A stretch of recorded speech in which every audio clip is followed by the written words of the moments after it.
All right, welcome to this week's broadcast. I'm doing something different today. I'm not here with my normal co-hosts Noah and Pat. I'm here with special guest Ali, who is one of the other Toronto Ballhawks.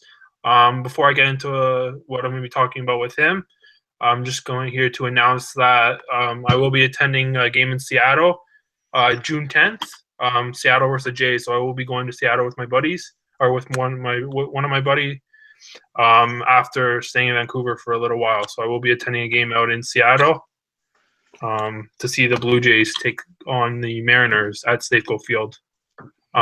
So now back to our actual reason why we're here. I'm here with Ali, one of Toronto's ball hawks.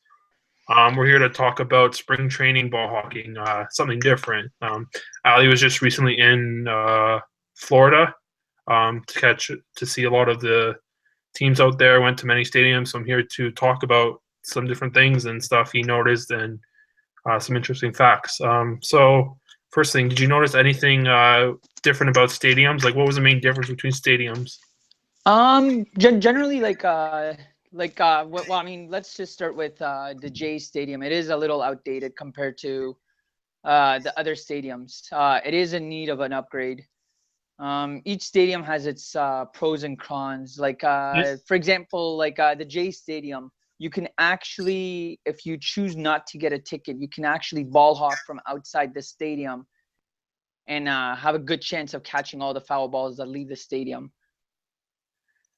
Any reason why the Jays need an upgrade? Like, what is it? Why did the seating? It's when it comes to seating, there's no outfield seating whatsoever. And yeah, it's compared to the other stadiums, it is a very dated. It hasn't had an upgrade since I believe since the Jays originally moved there. So I mean, it's had a couple of minor upgrades, but nothing major. There's no outfield seating whatsoever or outfield berm compared to the other fields. Philadelphia has the outfield berms. So it's strictly a fence, right? So because I noticed some in Arizona, they actually have a berm that you can run and catch balls on. There's none of that. Yeah, that's similar to the field that's in Philadelphia's field. They got the outfield berm, which is very convenient. You're able to actually do a 360 degree of the stadium and walk around, no problems. Same thing with Baltimore and the Yankee Stadium. All the other stadiums, you're actually able to walk around the stadium with ease. Toronto was the only one that I noticed that you could only go from right to left. But yeah, generally they're just waiting for an upgrade right now.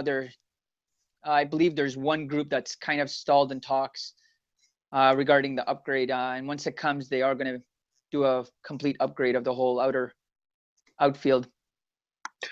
I did hear something recently with Shapiro and Atkins, and that was one of their main plans to upgrade the stadium in the next 2 to 3 years. So that should be coming along in that time. So what you're saying should be happening, and apparently it's needed, which is a good thing too. Absolutely. The only other issue is there is a school, there's an elementary in left field, and there's a library in center right. So I mean, they can't really go out too much. So I'm assuming if they do, they're just going to add maybe a small outfield berm or limited amount of outfield seating. How are is there practice facilities around it like Arizona, or how is that? So yeah, unlike Arizona, the practice fields are not close. The only practice field that I noticed that was really close was Philadelphia's, and they actually had 4 different practice fields in around behind the stadium. And it was really easy to get in, walk around, just watch the AAA and the AA players just taking BP and just warm ups. The Jays practice field is a couple of kilometers away, and so is the New York Yankees and the Pittsburgh Pirates. The only 2 stadiums that I noticed that had really close practice fields was the Philadelphia Phillies and Orioles. How strict was it out there? So right away for the Jay Stadium, they have a big sign stating that there's no devices, no you can't do the glove trick or any other devices you can't bring with you. They're pretty strict. Unlike Arizona, there's no in and outs. So once you're in, and that or goes is it with. specifically So in and was outs. that specifically the Jays? No, this is all the stadiums. Every single stadium that I visited, they specifically have no in and out. So unfortunately, you can't. Once you enter the stadium, you're kind of stuck in there for the duration unless you want to leave, and then you're gonna have to. As well, ticketing. Anyone planning on going down to Florida? A couple of basic heads up. Get your tickets in advance. Quite a bit of the Jays game were sellouts. And Can you tickets, buy them online beforehand? You can buy them in advance. At the beginning of the year, Jays released. You can either buy season tickets, I believe, a package of 3 or a package of 6 tickets, and you can get that in advance. And that would be your best bet. Now, I mean, if you're not really sure, then once you get there, even on StubHub or the secondary ticket sites, you are going to pay a premium, especially by the scalpers down there. They're charging sometimes double, even triple the price of the face value of the ticket.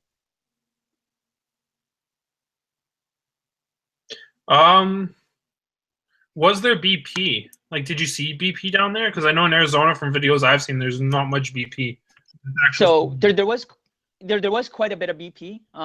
For example, anytime I was on the road, visiting the different teams, and the Jays were visiting, I always caught them during BP. It was limited. It wasn't a very long amount of BP, but they still did BP, and it was I'd say majority of the teams all took BP out in Florida. Basic things to bring. I know when we were talking before, you traveled light. Yeah, I traveled with a small little carry-on, and coming back, I ended up just filling my backpack that I had taken with just a couple of knickknacks and souvenirs that I picked up, and as well as all the baseballs that I came back with. But you don't need a lot. One big thing that you do need is a GPS, whether you want to use your whether you want to use your phone or you want to bring your own GPS. That is much needed. Florida is really easy to get around. It's not hard. You follow the GPS, it'll take you from different place to different place. Without a GPS, you will definitely, in my opinion, would get lost. But that's just personal opinion. And how? Most of the stadiums are spread apart, unlike Arizona.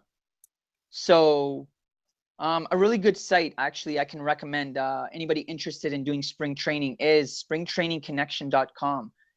This site actually is a huge help. I noticed it helped me a great deal. It'll talk about where the different stadiums are, the capacity of the stadium, where to sit for your. What's that?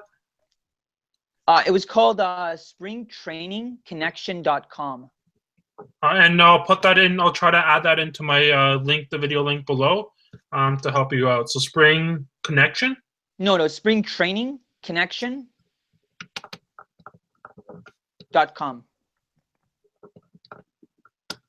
So yeah, I'll add that into the little description below afterwards for those of you that want information. And actually, the site will talk about, each specific team, it'll tell you where their practice fields are if you do want to go visit them. So it has all kinds of info that's very helpful and useful that you guys can definitely use for if you are planning on ball hawking in the other stadiums. Does it show Arizona, or is it just Florida specific? No, it shows both the Grapefruit League and the Cactus League. So both the Arizona and Florida leagues, you will have it'll show every single team that's in the MLB division. For those of you that don't know the difference, Cactus League is Arizona, Grapefruit is Florida. Cactus is a lot of cactuses around Arizona. Grapefruit, it's one of the fruits, main import, I guess, or export fruits of the state of Florida. So that's kind of how those names came about. Finally, the last thing that I have down is, how does spring training differ from regular season? Is there a difference in ball hawking styles? Is one easier, one harder? In my opinion, it's a little easier. Not just because there is fewer people. Like each stadium on average will hold between 7,000 and 10,000 people to maximum capacity. The average stadium is about 8,000, 8,500, and you're not competing as much. I mean, for the true ball, I mean, anybody that's wanting to get into ball hawking, or they're fresh into ball hawking, spring training is a really good stepping stone. Just because less competition, the players are more friendlier, in my opinion. Not friendlier, but there is more players just because they're coming from both AA and AAA.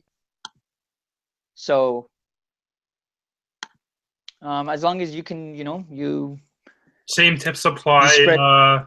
All ball hawking tips apply. Same as what you do in regular season. You do that at spring training. Absolutely, and nothing new, it's a lot easier. Just there's more balls given out that I've noticed. So it's just, it all depends on where, you use all the tips and tricks that you've used in the other stadiums, and you apply it for spring training, and you should have no problems catching at least a couple of balls per game. Another thing I've noticed is players, going back to your point of players being friendlier, easier to get autographs. I don't know if you noticed that, but I've seen it in videos. Yes. So, I mean, generally, like I said, it all depends on which stadiums. For the Jays, it's a little harder because there's only, I'd say, a little piece of strip. So the Jays stadium differs another way that I forgot to touch base on, is they actually have from dugout to dugout and across the whole behind the plate, they've netted that whole area off. Now the other stadiums anywhere, they've only netted off the home plate area. So the dugout areas are all available. So it makes it toss-ups from players over the dugout. So no, I'm just generally talking about like toss-ups and stuff, like during the games and stuff. It's a little with the Jays field, like I said, there's only small little area across the I'd say the outfield, right field corner. And that's generally where they usually will come and do autographs, just because that's where they congregate. It's like it's their section, whereas the visiting team usually hangs out in the very far left. So I mean, you can get autographs a lot easier. You just gotta be a little patient. But yeah, they will definitely come up to you, sign whatever you have, whether it's a baseball, cards, and other items. Going back to getting autographs, it will be in a future video, so stay tuned for that, hopefully next week. I don't really have anything else. Is there anything else you want to mention with regards to spring training, ball hawking, baseball? Yeah, just plan ahead. If you are going to go down, I don't know. I went down by myself, and for one person, I had no problems just driving around. But like I said, most of the stadiums are spread apart. That's only the downfall. I might consider doing Arizona next year just because all the stadiums are closer. Also, another thing, Arizona, I noticed teams share a facility. It's kind of like one team is here, the main stadium in the middle. From what I've seen in videos, I know Astros and the Nationals, they actually share a stadium as well. So I didn't get a chance to go out there, but like I said, certain stadiums are at quite a bit of distance. From, for example, Dunedin, where the Jays play, down to Sarasota is about an hour drive. So it's just they're not as close as what I was hoping to. But that's pretty much it from my part. Is there anything else that you wanted to touch base on? I don't have anything, so I'm just going to say thank you for watching. Hope you enjoy it. If you have any questions, please leave it in the comment box below. If I can't answer it, I'll sure to get it to Ali, and he'll give me the answer, and I'll post it back. If you liked it, please click the like button. And like I said, there will be a future upcoming video where we discuss autographs and giveaway days. So thank you for watching, and hope you enjoyed it.